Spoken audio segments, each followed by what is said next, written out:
चलो। आदरणीय सज्जनों, ये मैं गीता हाथ में इसलिए लेके कहता हूँ कि मेरा नाम राम प्रकाश, गांव नायली, चिकली, बंगाणा, जिला ऊना, हिमाचल प्रदेश। मैं जिस जगह पे बैठा हूँ आप देख रहे के चारों तरफ ये हमारे संत शिरोमणि श्री गुरु रविदास जी, ये स्वतंत्रता सेनानी माता पिता जी, और ये समाज सेवा के लिए सामने एक एम्बुलेंस है मेरे पास, और ये सामने मेरे बाबा पहाड़िया जी बैठे हुए हैं। और उसके बाद ये देखो मेरे पास ये, मैं देवताओं के बीच में क्यों बैठता हूँ, ये राष्ट्र के, समाज के, देश के, ये सर्वाधिक, मैं कहता हूँ इनके लिए मेरे पास शब्द नहीं है। इनके बीच में बैठकर मैं गीता क्यों हाथ में लेता हूँ कि मेरे को ना रावण बहुत प्यारा है, कैकेयी माता मुझे बहुत प्यारी है, मुझे दुर्योधन बड़ा प्यारा है। क्यों प्यारा है? दुर्योधन ने भी इतिहास रच दिया। एक दुर्योधन है, एक दुर्योधन ऐसा है जिसने महाभारत करवा दी लेकिन हारा नहीं, उसकी कोई गलती नहीं थी। जब वो सब कुछ उसने दे दिया, अरे हस्तिनापुर तुम्हारे को इंद्रप्रस्थ दे दिया, तुम वहां पर जा रहे हो और सब कुछ ठीक था। मुहूर्त करने के बाद वहां पर पानी जहां नजर आता था वहां आग थी, और जहां आग थी वहां नजर आती थी वहां पानी था, और वो वहां पर गिरा। तो द्रौपदी तेरे को ये बात नहीं कहनी चाहिए थी। जब वो पानी में गिरा, जिस पानी में गिरा इंद्रप्रस्थ में, तो तूने इतनी बड़ी बात कह दी कि पकड़ कर डंगोरी करो इमदाद कोई अंधे की, या ना हो अंधा लेकिन औलाद तो है अंधे की। अगर उसके बाप को ठोकर मारी थी तो उसने पता क्या बदला लिया था? भरी सभा में लेना चाहिए ये बदला। आदमी को मरते मर गए ना, कोई बात नहीं, बस खत्म हो गया, हो जाए, कोई बात नहीं, सच्चाई सच्चाई है। बाप को कुछ कह जाए। इन लोगों ने मेरे बाप को गालियां दी थी ना, ये स्वतंत्रता सेनानियों को गालियां दी थी, ये मूर्तियां उठाकर फेंकी थी, पूरा परिवार, ये मैंने आपको दिखाया। ये फिर देख लो एक बार इनकी काली करतूत है। ये डीसी के पास लेके गए थे, मेरा ही परिवार अपने बाप को और अपनी माँ को उठाने के लिए, उठाकर फेंकने के लिए ये मूर्तियां उठाकर फेंकी थी इन शूरवीरों की। ये इतने, हम लोग इतने अपने मान से गिर गए हैं कि अपने माँ बाप अपनी ही जमीन से उठाकर फेंक दिए थे। तो उस वक्त फिर दुर्योधन ने ठीक कहा था, और परमात्मा ने चाहा तो इनको परमात्मा सद्बुद्धि दे, लेकिन ये सद्बुद्धि लेने के काबिल नहीं है। तो उस वक्त दुर्योधन ने फिर द्रौपदी को भी कहा था कि तूने मेरे प्यो को ये बात कही है।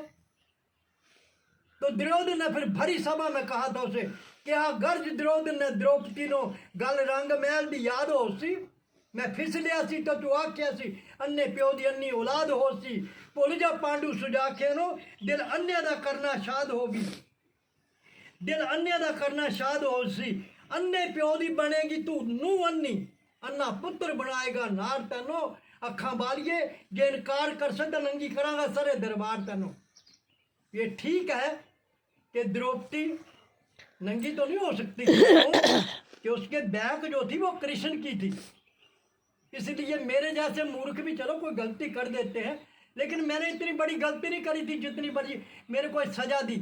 ये लोग, ये जो जैसे थे, ये मेरे गांव वासी, गांव नायली चिखली के, ये मैं ये प्रमाण लैमिनेशन करवा के रखूंगा इन कागजों को मैं, और ये कल को जब हमारी मैगजीन छपेगी तो उनकी काली करतूतों का चिट्ठा मैं ऑल ओवर इंडिया में भेजूंगा, जैसे उन्होंने मेरी वीडियो बनाकर भेजी थी। और मैं परमपिता परमात्मा से फिर कहता हूँ कि परमपिता परमात्मा, ये मैं, दुनिया तो गीता पे हाथ रखती है, मैं गीता को हाथ पे रख के कहता हूँ कि अगर मेरी कोई गलती है तो मुझे सजा दे, मैं सजा भुगतने के लिए तैयार हूँ। क्योंकि उस वक्त भी मैंने 400 आदमियों के, प्रशासन के, पुलिस के, एसडीएम सब के सामने कहा था मैं भगवान से नहीं डरता हूँ। ये मेरे सामने संत शिरोमणि श्री गुरु रविदास जी विराजमान है, ये मेरे माता पिता जी विराजमान है, ये हमारे आज़ाद हिंद फौज के निर्माता ये विराजमान है मेरे पास। मैंने इनको भी कह रहा हूँ, ना मैं भगवान से डरता हूँ, ना मैं देवी देवताओं से डरता हूँ, ना मैं पितरों से डरता हूँ, मैं एक एक सवाल से डरता हूँ, ये गीता को हाथ पे रख के, कि मेरे से कोई कर्म गलत न बन जाए। अरे तुमने इतना बड़ा जुर्म करा था, जो 19 दिन का बच्चा इस गांव नायली में पला था, 19 दिन का माँ फेंक के गई थी, वो दिल्ली से रोती हुई आई थी जब तुमने 400 आदमी इकट्ठा किया था।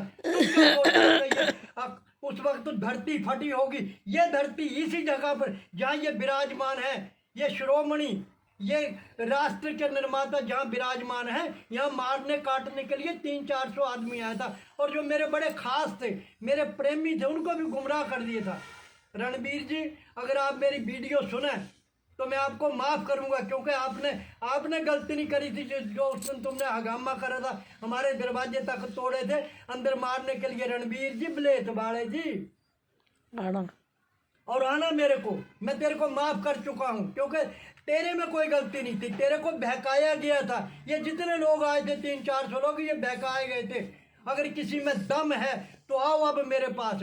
जब चिता पे चढ़ेंगे ना, चढ़ूंगा ना, मैं मरूंगा ना, तो मैं तो उस मर के भी तुम्हें नहीं बख्शूंगा, क्योंकि तुमने ये राष्ट्र के निर्माताओं के साथ और संतों महापुरुषों के साथ और इन जो ये स्वतंत्रता सेनानी थे, इनके साथ कर्म बुरे करे। अरे जिनकी डेड बॉडी जो थी वो श्री गुरु तेग बहादुर हॉस्पिटल को चली गई थी, मकराना से जिनकी मूर्तियां बन के आ गई। मैं तो नहीं पीछे हटूंगा। मेरी मैं अच्छी है, क्योंकि मेरी मैं मेरी अपनी नहीं है। मेरी मैं जो है ये परम पिता परमात्मा की दी हुई है, क्योंकि मैं समझता हूँ मेरे अंदर परमात्मा है।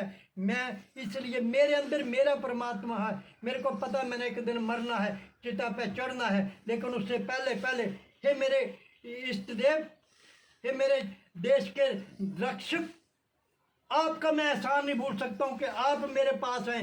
नेताजी सुभाष चंद्र बोस खुद आए मेरे पास, भीमराव अम्बेडकर जी खुद आए, ये संत शिरोमणि श्री गुरु रविदास जी खुद आए, ये माता पिता की मूर्तियां मकरान से बन के खुद आई। मैं नहीं लाया था। हाँ, एक काम तो जरूर करूंगा कि मैं मरने के बाद भी पूछूंगा कि मैं तो चल पड़ा था, पहुंचाना आपका काम था। मेरी सब लोगों से ये प्रार्थना है, और जो 300-400 लोग आए थे ना, उनसे भी मेरी प्रार्थना है कि परमपिता परमात्मा से डरो। तुम अमर नहीं है, मरोगे तो परमात्मा तुम्हारे से जवाब मांगेगा कि अरे ये एक मियाँ बीबी क्या गलती कर रहे थे, ये अभी भी जातियों में फंस रहे हैं। हम यहाँ पर चमार को नहीं बैठने देंगे। मेरे लिए चमार नहीं है, मेरे लिए मैं शत इनके चरणों में प्रणाम करता हूँ। हम पत्थर की मूर्तियाँ नहीं झेल सके, तुम जिंदों को क्या झेलेंगे। मेरा सबको प्रणाम है। जय हिंद, जय भारत। हाँ, इतनी वीडियो में अगर मेरे से कोई मर्यादा से बाहर, मैंने बिल्कुल नहीं बोला है, अगर फिर भी हो गया हो कोई मर्यादा से बाहर शब्द, तो मैं आपसे गुस्ताखी माफ़ करना। इंसान है, जबान चमड़े की, कभी फिसल जाती है, लेकिन फिर नहीं फिसलने दूंगा मैं इसे।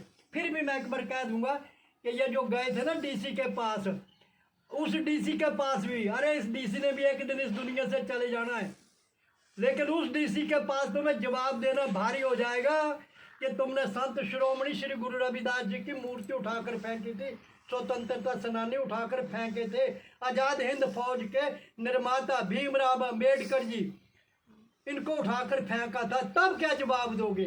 जय हिंद, जय भारत। जहाँ तक मेरी इस वीडियो को ना लाइक जरूर करा करो, और इसको आगे से आगे भेजा करो, सब्सक्राइब करा करो, ताकि इन मूर्खों को, मेरे जैसे मूर्खों को ये पता लग जाए कि तुम कितने गलत हो, तुम कितने खरे हो। जय हिंद, प्रणाम, जय हिंद।